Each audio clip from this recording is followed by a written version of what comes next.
welcome to the Neja Chuan podcast. My name is Isaac Kamens. This is a bi-weekly podcast where my friend Jess O'Brien and I discuss internal martial arts, qigong, and meditation.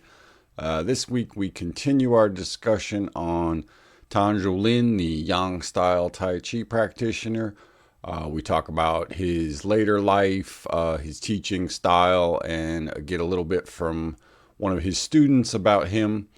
As well as stories about his relationship with the Yang family. Then we turn back to the Tai Chi classics from Baiwa's book, and we discuss the notion of keeping your intent in the Dantien and what that means in terms of practical things in Tai Chi. This week in the Patreon episode, we continue discussing Taoist meditation as well as looking at the Canton Chi, which is a very old Taoist text on internal alchemy. So check that out. Also on the Patreon is the extended episode where we go into much more detail about the Tai Chi classics as well as a few more fight stories about Tian Zhou Lin. So check it out. Hope you enjoy it. Thanks for listening. Take care of yourselves and be well. Returning to our discussion of the Taiji Chuan martial arts tradition, we're going to continue the story of Tian Zhou Lin, one of the famous Yang-style Tai Chi masters, who was teacher of Lin Du Ying, who was teacher of Bai Hua, whose book we've been exploring. According to this article by Leroy Clark, Tian Zhou Lin grew up with the Yang family and became one of the prized sort of sparring partners. And then he follows Yang Xiaoho as sort of his top student. And he gets into some scraps along the way. So according to the article here, it says, those who observed Tian Zhou Lin's teaching practice at a park in Shanghai from the early 1950s to his later years, Tian's push hands practice with his students and others was particularly impressive and amazing. They described Tian Zhou Lin sparring with people as being like a wheel fighting. That is, an opponent would come forth, touch hands with Tian Zhou Lin, and quickly be sent flying as if they had run into a rapidly turning wheel and had been repelled off. From 6 a.m. to noon, he would teach and push hands with them. That's pretty cool. They would run into him and then be repelled off. So his big thing is repelling and sending people flying, it looks like. So far, every technique he's used has involved, it must be push or press to send people flying away. Whereas some of the previous masters had poked people in the throat to make the whistling of the birds and stuff. But this guy seems to be pretty push focused. Yeah, Just an observation. I think this is what, the 30s, 40s, something like that. Well, yeah, it says in the early 50s. Yeah. All right. So yeah. So this after the war. Right. I mean, this is way after this is the end. He dies in 1960, I think. So yeah. So I mean, now we're talking the era of jets and things like that. So I mean, this guy went from horse and buggy to jet fighters in his lifetime. So I mean, yeah. And this is after the Great Leap Forward and starvation, right. Pretty tough time period. So in the 1950s there. Yeah, pushing hands is about as far as I think anyone was really willing to go right. At that point, Yeah. So Tian Zhou Lin would just smile and teach without ever breaking a sweat. Hour after hour, every day, day after day. Many, many people came to learn from him. He was a throwback and a reflection of the early Yang masters. He would push hands with anyone without even asking their style or their names. In a flash, they would all fall to the ground, one after another without fail. His teaching and practice was a fascinating sight to behold. All of his students were good at push hands. There was a port worker who was skillful in Shaolin boxing. Once, he tried to secretly attack Tian Zhou Lin from behind while Tian was push hands with another student. Tian didn't even turn around. He simply made a certain kind of vocalization. With that sound, both the student and the attacker were launched 4 yards away. Then Tian turned around and asked the port worker if he had been hurt. That port worker felt shame and apologized for his rude behavior. Tough guy from the docks gets launched. With a shout, it sounds like. Another time in the 1950s, Zhou Lin participated in a charity event in Shanghai. He demonstrated the rare Taiji skill known as Lin Kong Jing. That's an empty force. So Yeah. it says the Shaolin master was there and thought it was a trick. He became incensed and bellowed that the student was a fraud. He expressed a desire to challenge Tian Zhou Lin. A relative of Chang Fu's student, Dong Yingje, was there and stopped the challenger from going ahead with fighting Tian Zhou Lin. Ah. Dong Yingje's relative said that he knew Tian Zhou Lin and absolutely understand that he would seriously hurt the external boxer if the two were allowed to fight. But that's right at the end of Tian Zhou Lin's life. He's an old guy at that point. Yeah. But Still. maybe this relates to that electricity thing he was saying earlier, where he could just his mere touch could cause people pain and stuff. And here he's doing Lin Kong Jing, which is the highly suspect practice of throwing people back without touching them. Yeah. Yeah. I mean, That's pretty this is kind of. I controversial. mean, one view of Tai Chi, right, is that this the benevolent view essentially is that the highest level is you don't hurt the person, you bounce them away like that, Mm. and then they With a lighter and lighter touch. So you barely even touch them and they go flying. right, and then like the guy he shouted at, they realize the Mm. error of their ways and they reform themselves. I mean, it doesn't explain here, but some Lin Kong Jing is like, okay, someone stands far away and pushes with their hands and somebody fakes being shoved back. No, I But don't there's think. also the idea of just like cooperatively following somebody's energy and like moving your energy through each other and stuff, which isn't a combat technique, but it's a way of just super high sensitivity so you could move without even feeling they're actually moving. Yeah, I'm guessing I in mean, that's this. cool. Like, I'm guessing in this it was a very light touch, not yeah. a from a That's what distance. I'm hoping, anyways, because dang. Yeah. But, the Chinese martial arts does have a showman side to it, like all martial arts. And sometimes they'll do party tricks to wow the crowd that are not necessarily that going to apply directly to, Right. I mean, he might street have just fighting. there's a way you can just bounce people, and that so he may have just been doing that thing where, it's more about the person being pushed than it is about the doing Right. pushing, right? I mean So that you could demonstrate your sensitivity by falling back when someone before they even move because you feel their energy yeah. somehow, or yeah, I don't know. Of limited value, but a classic trick for sure. Well, when it's done well, um, which is pretty rare these days, but I think the idea is that it, was a training tool, not Mm. a fighting technique, right? Hmm. It was a sensitivity exercise essentially, and um, it, it was, would wow the audience if you did it right, and so it was a way of kind of Right. again. I mean, it's like It's sort of taking to this. an extreme. You're taking a sensitivity drill and making it extreme as can be.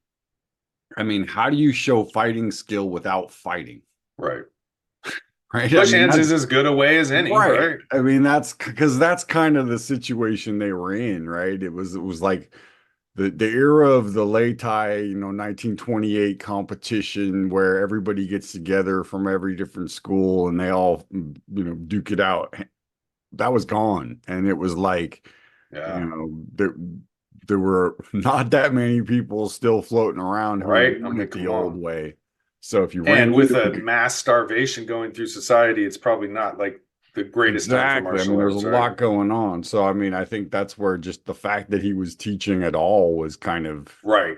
Yeah, it big makes him deal. stand out for sure. Yeah. Yeah, Because a absolutely. lot of, the 50s was probably the hardest time. I mean, as far as I fight, mean, yeah, just like, how do you pick which time is the hardest in 20th century China? Like it just goes from bad to worse over and over. well, It's as far as being awful. a martial artist, right? Yeah. At least in the 20s and 30s, you might still be able to get a gig as a bodyguard or, something like that. And but by the There's still 50s, food. yeah, by the 50s it was, every man for himself kind of thing, and I don't know, doing push-ins in the park has never been a particularly lucrative endeavor. So So on another occasion, his grandson liked to describe how a Shanghai gang came to their home to attack his grandfather. The gang members knocked on the door. Tian Zhaolin opened the door, and without warning, the thugs attacked him with an axe.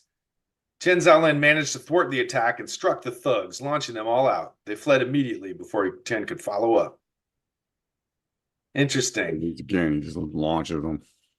Yeah, it does some launching, even though they have weapons. I mean, and this recalls a little bit of, I had that note from my notebook where Kumar mentioned something about his teacher, Lin Du Ying, being involved in Shanghai underworld activities. Well, here's Tian Zhou, Lin Du Ying's teacher. He's in a gang fight but he may have been in a gang himself, if you know what I mean. Right. The gang showed up at his door because he was from the other gang. Mm-hmm. But yeah, I mean, but then again, that could have been a year later. That's a government agency, an enforcer for a warlord or something, right? Yeah, so exactly, like the switch between gangs and officials like goes back and forth in that era for sure. So this article then moves on to the end of Tian Zhou Lin's life. Tian Zhou Lin was hospitalized in Shanghai in 1960. Some 4 months earlier, his wife of many years and mother of his 3 sons had passed away. This tragedy had shaken him so much that he became increasingly listless and ill. One night, he woke up in the middle of the night and told his son of a dream he just had. In the dream, his teachers, Yang Jianho and Yang Shaoho, came walking towards him. As they approached, he noted each was carrying a red lantern to receive him. They welcomed him, smiled, and beckoned him to rejoin them after all these years of separation. Finally, Tian Zhou Lin advised his sons he was now going to rejoin them, to be with them again at last. With that, Tian Zhou Lin smiled and quietly passed away. This event showed his close relationship with the Yang family. Interesting. Yeah. Sounds like he was a sort of adopted son kind of situation where they were just truly good bros and loved each other. And that's pretty awesome. Yeah. So that's maybe why Tian Zhou Lin has such a high reputation among Yang style people, is he was good at it and he was in with the main guys. And then he kept teaching longer than most. So he's that last living connection to Yang Jianho, right? Like by 1960, there was nobody else around who could remember that far back, right? Not many, that's for sure. So he was kind of the younger of that group, maybe, and lasted the longest anyways. Because a lot of these guys you don't hear much about after 1949. Nope. So I wanted to continue our look at Tian Zhou Lin and his experience as a Yang style student. Basically, we've talked about Yang style and Wu style, the top student of Yang family. Well, there's these other students of the Yang family, including this guy Tian Zhou Lin. Obviously, his student Lin Du Ying is who we were initially interested in, but there's this other guy, Huang Wenshu, and he writes a book called The Skills and Essential Yang Style Boxing. The Skills and Essentials of Yang-Style Taiji Boxing and Martial Arts Discussions. And this is from 1936. And it has mention of all these same guys that we've been talking about, just from his perspective. So I thought we'd look at some of the stories he tells here, as he's kind of a contemporary of Tian Zhou Lin, but also maybe kind of beneath him a little bit. But he trained with this guy, Huang, he's trained with Chang Fu. And he's got stories of the older members of the family anyways. And so he also asks Tian Zhou Lin to tell him some stuff as well. So I thought we'd just pull up his section on about Beijing Yang style, because that's kind of what we've been talking about this whole time, more or less. So he tells us the basics. The inheritors of the teachings of Yang the Invincible Luchan include Yang Banho, Yang Jianho, Yang Shaoho, Yang Chang Fu, Wu Jianchuan, and others. Each performs in a different way. But the differences mostly divide into 2 classifications, large frame and small frame. I once asked Yang Cheng Fu about this, and he told me, first, strive to open up, then strive to close up. In the beginning of the training, it should be the large frame, which can get your sinews and vessels stretched out, boosting the flow of blood and qi. This will put you in a position to then manifest skill. When the time comes to apply the techniques, you will have to be quick and fluent. And for that, you will need the small frame. The way my elder brother Yang Shanghao practices, it's all about fighting methods. So here's Yang Cheng Fu's description of large versus small frame. First, you learn large frame to stretch your whole body out. Then, as you try to do the techniques, you're going to learn to do the small frame so that you can do more better at quick, sharp fighting techniques like Yang Shaoho. Regardless of the style, essentially, you always want to start with that thing of opening your body up Strengthening, first. opening, Right? connecting, And that's the unifying. Neigong essentially. Yeah. And that it's easier to do to get your body to open up in a slightly more extended posture. Like a really extended posture is not so easy, and a really tight posture is not so easy. But there's Right. that sweet spot in the middle where you're just naturally comfortable, right? And then you move in that space where, if you will, it fits your frame, and this is where I think my personal view is part of the reason why the Chang Fu, for example, was the large frame is he was a large guy, and the he just had a natural, and it was also, this idea that he was trying to teach people how to open up their bodies more than he was Right. The teaching people sinews how to and fight. vessels, the blood and the chi. Yeah, that's important for everyone. So like it also has to do with push hands versus fighting, right? That push hands, you can do that with the big open stuff. Right? You can't really fight just having your arms out in a big ball. But Well, the way this guy Huang writes in the book, he says, in terms of skipping ahead to the fighting, he says, in short, fighting is not something you need to face every day, whereas health you cannot do without for even a moment. there you Let go. us then ask ourselves what is more important and more urgent. This book is Yeah. full of common sense rather than grand theories. If you can proceed in a steady way, you will find that although there's not much more material in the day of it, there's more than enough for a month, and your health will benefit. I mean, that's the modern concept of Tai Chi in a nutshell, right? That, Right. like, I mean, even if your job entails that you might have to fight, right? Like you're a cop or you're a security guard or Mm. something, probably doesn't happen every day. But what does happen every day is getting out of bed and like getting up and having to do stuff. And the Tai Chi guys have, at least in the last 100 or so years, have really taken um, the view that being healthy and feeling good is it's part of being able to fight in a sense, because if you're all busted up and you have a bad knee and a bad back and a bad shoulder and your fingers are all Right. You arthritic, can't defend you ain't yourself very fighting well. nobody, right? So that I think that's where this comes from. And then at a certain point, if you're like, okay, well, my practice is about health so that I can fight, but then you realize you never fight. It's like, well, what am I doing all this fighting stuff for if I'm not actually Right. fighting? I could be putting this Right. time Be into. realistic, man. Yeah, come Right. So on. it's like, what are you practically doing? What's the practical, reason for why you're training the way you are? And I think that to me, it's very logical that, like, you can use Tai Chi as a health art, you can use Tai Chi as a fighting art, and you can use Tai Chi as a, let's call it, spiritual or meditative art, right? All of these things you can do them separately or simultaneously. They're all in there. So some schools, pick one and stick with that particular vein, and other schools, pick another one or a little bit from column A, a little bit from column B. And, it's just like that's kind of has to do with where you are and what you're doing. If you're training to fight, you don't care about, I mean, you might care a little bit about your health, but the bigger thing is going to be, what are these movements for as far as, fighting. And then if you're just a old guy who, you know, wants to do Tai Chi for his health, you might be interested in the fighting thing on a, sort of tangential thing, because it's like, who doesn't find martial arts somewhat cool?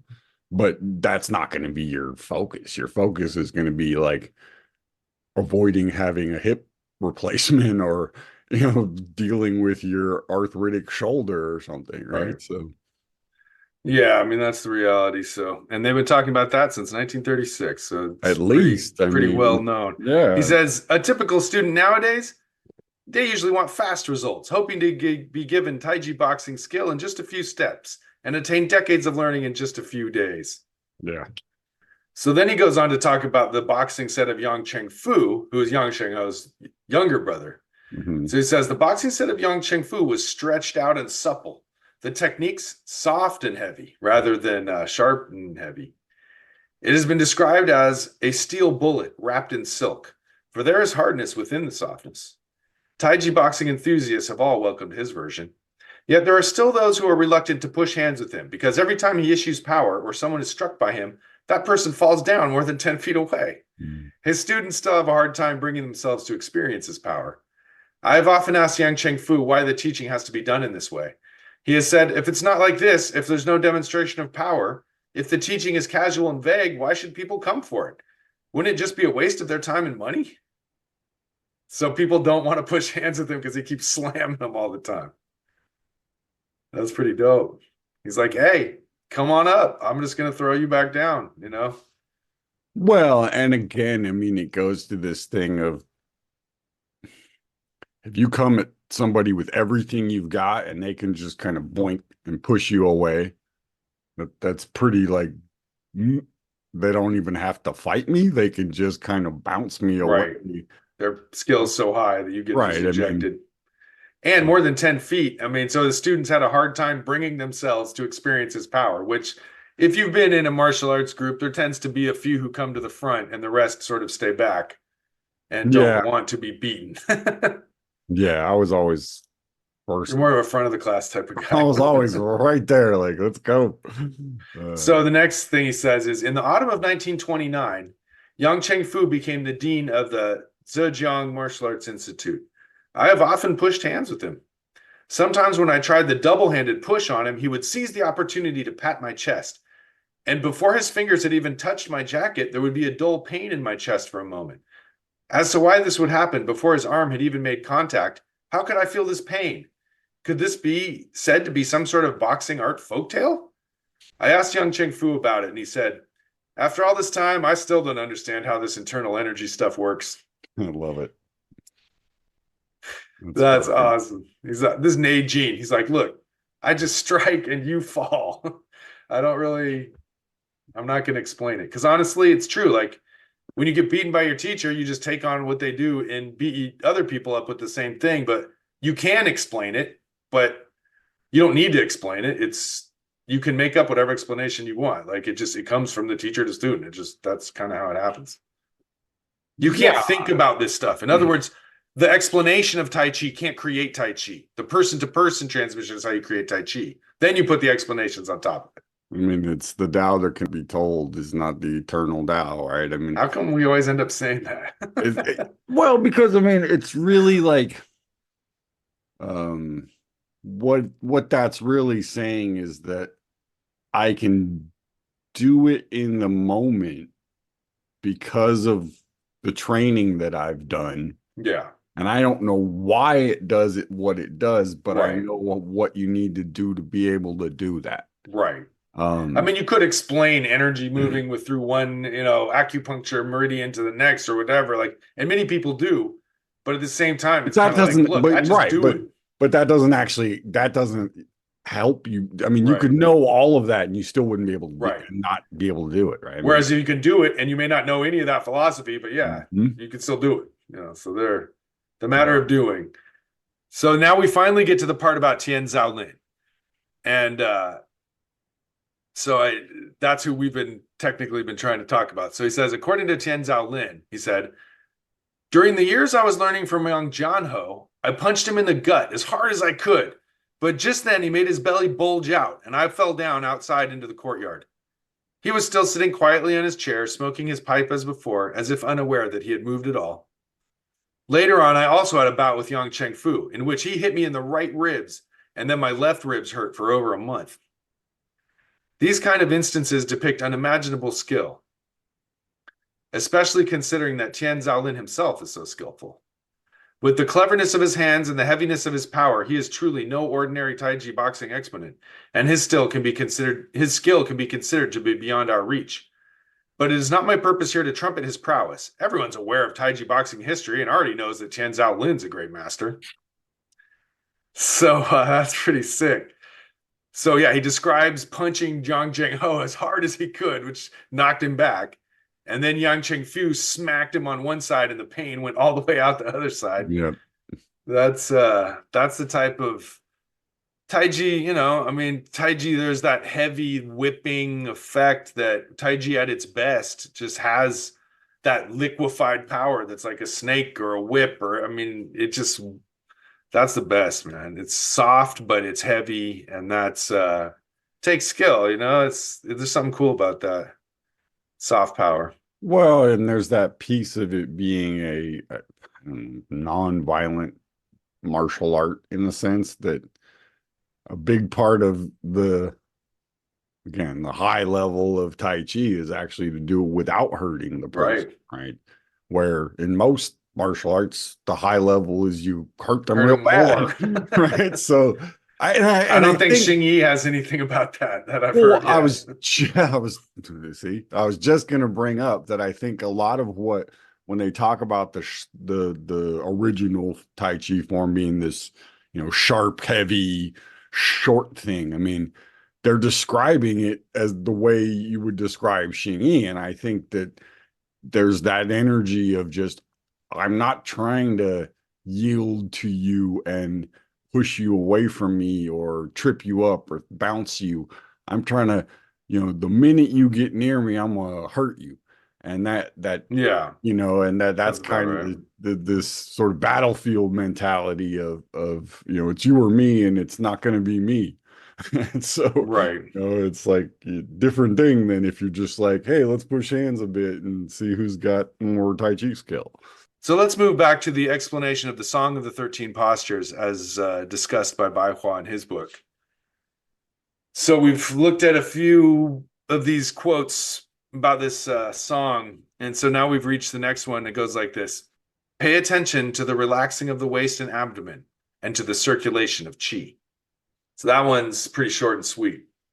And again, I have a feeling this is E, paying attention, directing your awareness.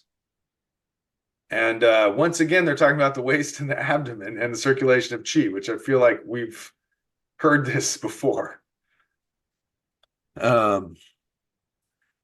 Yeah, I mean, this is nothing. This isn't shaking anything up, right? Like this. No, it's sort of a continuation of the previous one. And it's because because that one was all about the Dantien moving through all the postures, sort of paying attention to the mind as you move through the postures. And this is kind of taking it, another layer in to now relax that sense of your waist and your and feel the circulation of qi. So there's that,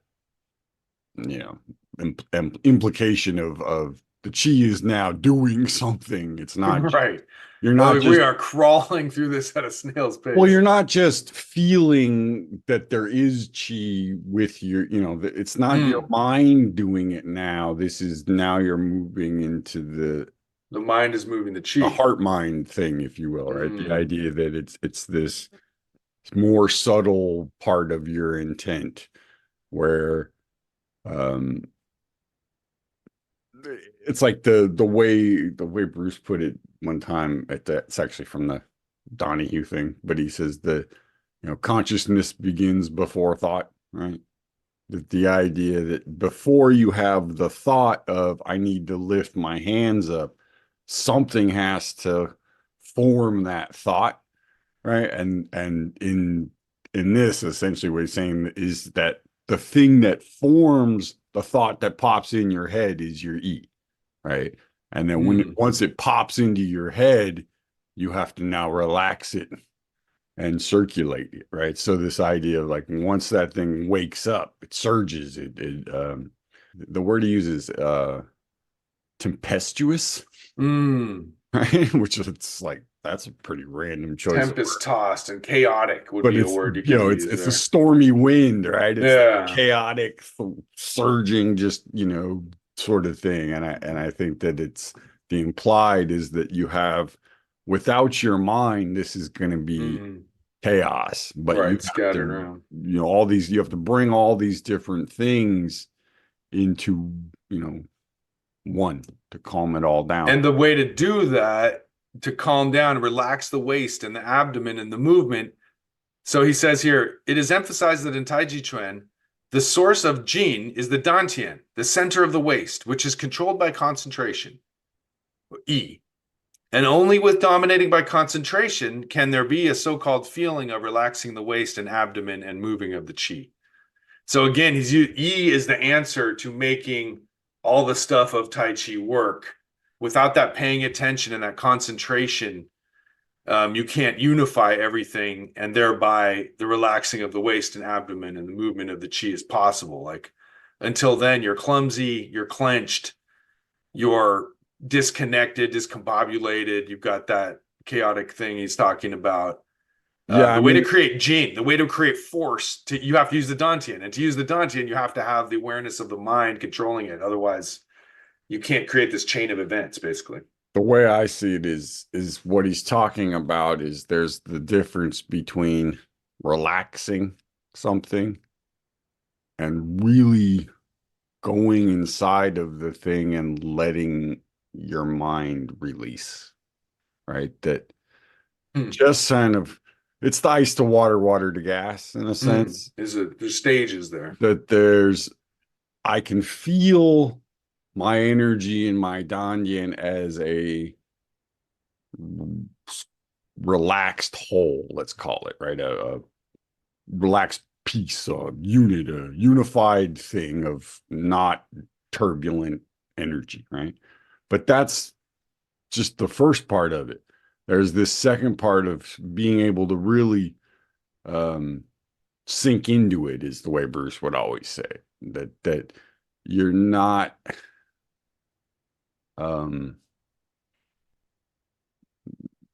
you're not thinking it anymore. You are it. You're embodying it somehow. And the way he always put it was, you're now thinking from your Dantien. With it, and this is the heart mind, right? The merging of the conscious mind and the unconscious mind that tells things to do stuff, right? That has to happen in your Dantien. And so I think that's really what Baiwa's getting at, is that that's getting hella deep. Sense of going beyond just relaxing. Okay. I think that's it for today. Till next time. All right. See you back here. All right, man. Hey, folks, thanks for listening. Don't forget to check out the Patreon for the extended episode and the bonus episodes. Also, check out our Instagram for images to go along with the episodes. Also, we have a Facebook group. All right, thanks for listening. Take care of yourselves and be well.